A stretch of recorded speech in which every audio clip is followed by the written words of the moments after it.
Everybody, welcome back. Pop Retro1 at Instagram and Twitter. And Facebook, it's facebook.com/popretro1 if you want to find us on social media.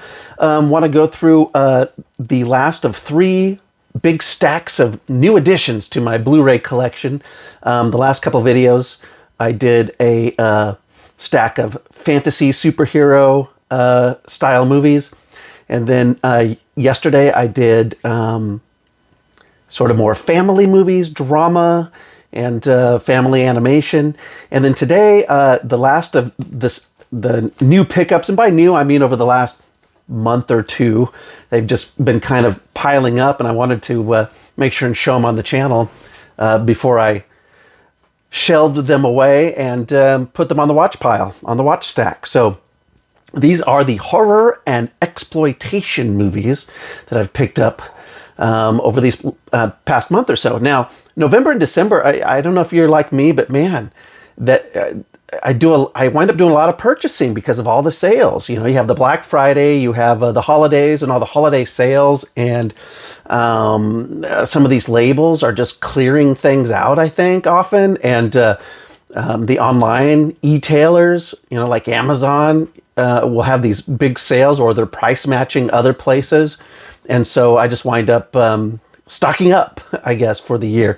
And so I guess it's good to keep that that watch pile stacked up as high as you can, which I always do. I've got 16 titles here, so I'm not doing a review here on these movies, so I'm just going to go through them really quick. Going to try to keep this under 10 minutes, so I'm not going to say a lot about each one, but just show you what I've picked up to add to the collection. Now, the first one's not really exploitation horror, although I guess it's kind of, you could say it's adjacent a little bit, but it just happened to arrive today in the mail, so I just threw it on top of the stack. And that is Joker. So this is the 2019 movie, Todd Phillips. Kind of controversial, you know. I mean, of course, what movie's not controversial, it seems, when it comes out and you read about it online. There's always some controversy about these big studio movies based on old school properties. So here's a look at the back. This is from Warner Home Entertainment. A couple of other titles here from the big studios. Here we have Nicole Kidman in The Others. This is one I picked up at a used shop recently, 2001. I've really wanted to watch this one again.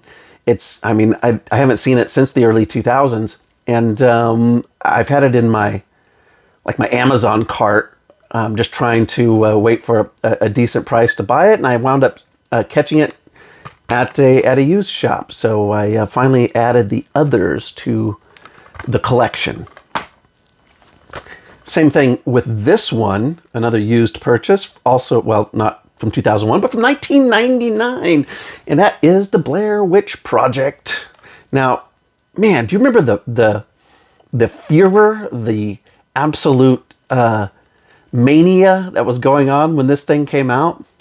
There's a look at it. This is from Lionsgate release.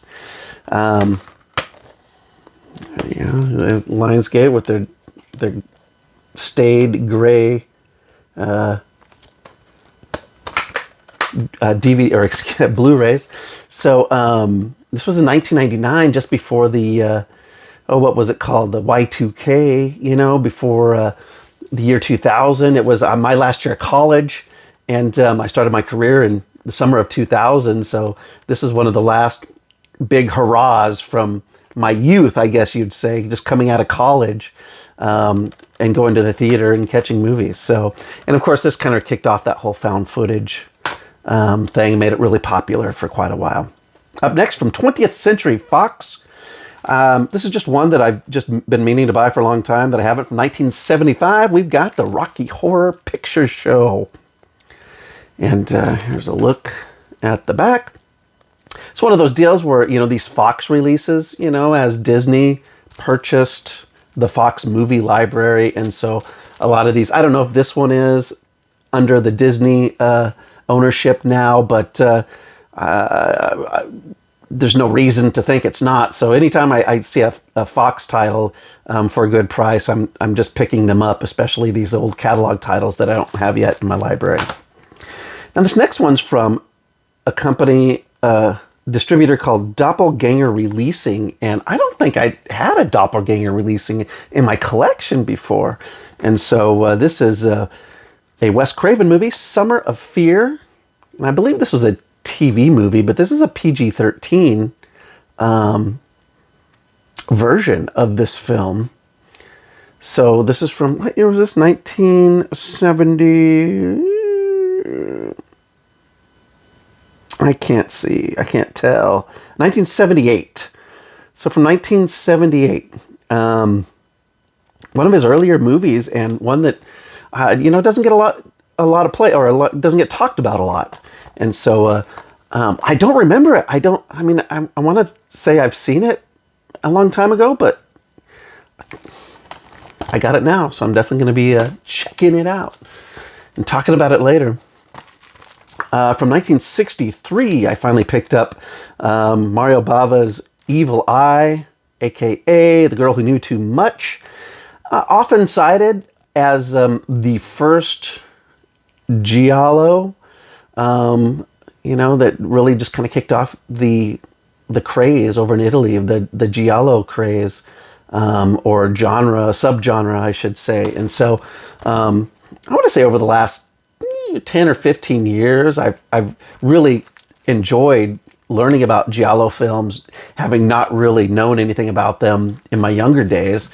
And so I've been trying to go back even further and checking out more from whence this subgenre came from. And so this is considered the first by a lot of historians of the subgenre. So I'm really looking forward to finally checking it out. Up next, we've got from Synapse Films, we've got Sorceress.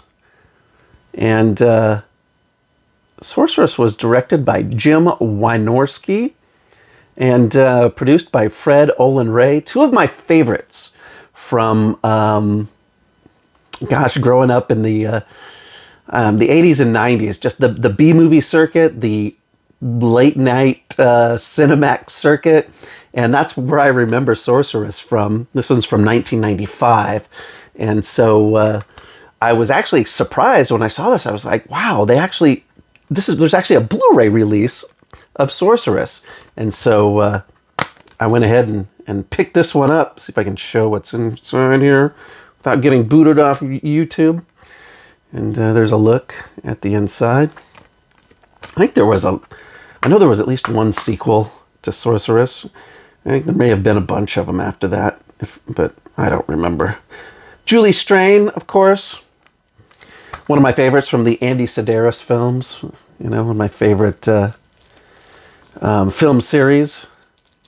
The Triple B's from Andy Sedaris. I wrote a bunch of reviews about the Andy Sedaris films at moviesanddrinks.com if you ever wanted to check out some movie reviews, some good reading over there at moviesanddrinks.com. Up next, I picked up, I think it's called Patrick Still Lives, which was a sequel. And Severin Films had actually put out the original Patrick from 1978. And so I wanted to watch Patrick Still Lives, and I thought, well, no, I want to get the original Patrick first so I can watch them back to back. So there's a look. See how I'm doing on time. I'm getting through it fairly quick. Not keeping you here too long here at the Pop Retro Studio. This one is a shot on video film series. This is the Camp Blood Collection. Now there's actually 11 movies in this. This is from Sterling Entertainment. And 11 movies. Now, Sterling actually put out a really cool box set that I think is still available. You can find it, I think, at Makeflix.com, Makeflix.com. And that's where I picked this up. This was sort of like a budget version of the Camp Blood films. And so the way they have it on the inside, on the disc, is the first two films, the first two Camp Bloods are on one disc, and all the others are on the other disc. So you have a ton of films on here, but they're shot on video. So these are old, like, VHS films, and so I'm not really concerned about the about potential compression problems or things like that, especially on a Blu-ray disc. So in other words, it wasn't going to look great to begin with, and it wasn't going to be HD to begin with. So I was willing to take that. If you order the deluxe box set, I think each movie has its own disc. So, you know, there is going to be less compression on those if you really do want that. But this was really affordable, and it was more my speed and my budget, I should say, for adding it to the collection. So there you go, Camp Blood. Up next, a couple of titles from Arrow Video, one of my favorites. Going along with the Giallo films, we've got Dario Argento's The Cat O' Nine Tails, finally adding that to the collection.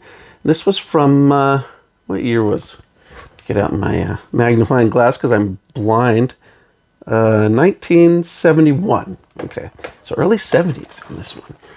There's a look at the back. These Arrow releases, they're so nice. I mean, this is just a standard release, but the nice clear plastic, it's kind of a little thicker than, you know, other distributors, and I've always liked that. And take a look at this. I haven't taken off the shrink wrap yet, but this is the brand new one I was really looking forward to. Phantom of the Mall, Eric's Revenge, from 1989, and this is that just right in my wheelhouse from back in the day. The USA Up All Night movies, the cheesy horror from back in the day. And this is, I mean, this is a deluxe set, I gotta say. I mean, super thick, hard box. You can see in there's a book. Get a little closer there. I could have taken off the cellophane wrap, but you can see, so you got the disc in there and a booklet in there to read. So I'm really looking forward to tearing into this. And it's one of those deals where I'm kind of surprised such a movie got such a deluxe release from Arrow, but you know, nonetheless, there are people like me out there that buy this, and I'm sure later on they're going to put out the standard version. So if you're not as thrilled with a movie such as Phantom of the Mall, Eric's Revenge, then you can wait for that. All right, the last four movies I have here are from Shout Factory. This one's from the Scream Factory label, another used pickup, and I finally added Prince of Darkness to my collection, the John Carpenter film from 1987. This is one of the few Carpenters I didn't have in the collection. Donald Pleasance and Jameson Parker from Simon & Simon, which I loved when I was a kid, and love that he's in this movie. And really looking forward to checking this out on Blu-ray. I've never watched this in high def, so that will be fun. Up next from Shout Factory, Angels Hard as They Come. Now, I believe this is an old, like a biker gang flick from the 1971. This is one of those, you know, Shout Factory owns the Roger Corman library. And so this is one of those special editions that they, just out of the blue, every couple months, it seems like they're throwing these old Corman movies onto Blu-ray and selling them, you know, only like 1,000 or 1,500 available. And so it's, you know, I'm a sucker, so I go ahead and buy them because they sell out so fast. So anyhow, this is one of the two latest ones. Angels Hard as They Come. And yeah, directed by Jonathan Demme, Silence of the Lambs. And then the other one that came out just, I think, last month, Bury Me an Angel. This one from also 1971. And yeah, take a look at that. It's kind of like a similar genre, you know, that 70s grindhouse theater. I'm going to get my gun and bury me an angel. She took on the whole gang.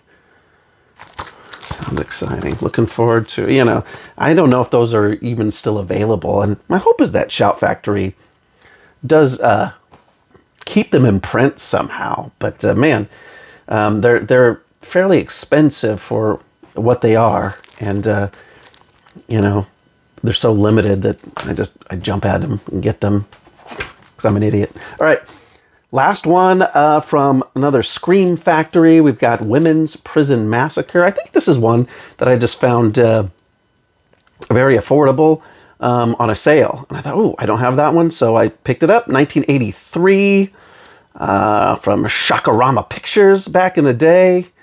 Who's in this one? Laura Gemser. All right, there you go. So Emmanuel is in here. There's a look at the back. So that's it for the Blu-rays. I have one more item here, a TV on DVD collection that I just picked up finally. And that is the early 70s, 1970 to 73 series, Night Gallery with Rod Serling. The anthology, and of course Rod Serling was the host of The Twilight Zone before this. And this is pretty sought after. Now, Kino Lorber has just released a Blu-ray version of season 1 of this series. So it's only season 1 that they've released. So if you really like Night Gallery and you want it in higher quality, better quality, HD quality, check out Kino Lorber. They're selling season 1 in high def. And so I've had this on my want list for quite a while, and this is from Universal. And it's just the complete series on DVD, which is good enough for me.